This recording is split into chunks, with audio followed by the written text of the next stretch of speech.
សាមាសំដងប្រ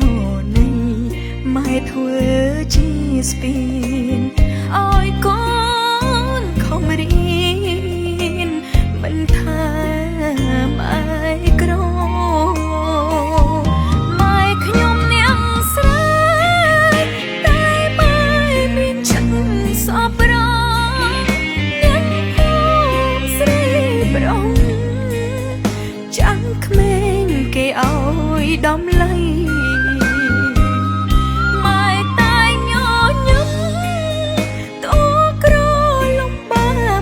ក្តីបេះដូងម៉ែថ្លៃស្ឧដើម្បីកូនស្ងួនមិនបានប៉ុន្មានម៉ែក៏ចាស់ទៅសំលេងម៉ែខ្សើសៅហើផ្ដាំកូន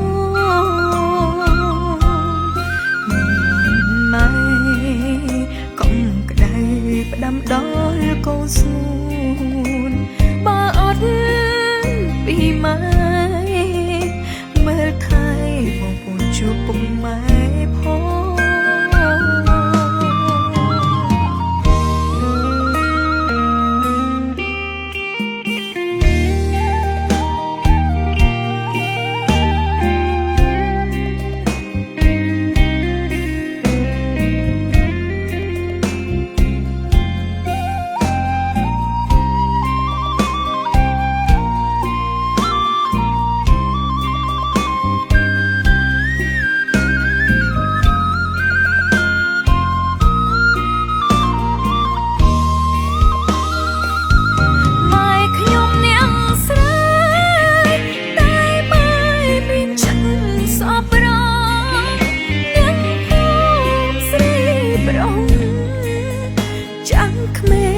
គេឲ្យដំឡៃម៉ែតែញញឹមតួក្រលំបាម្ដេចក្តីបេះដូងម៉ែថ្លៃស្ឧដើម្បីកូនស្ងួន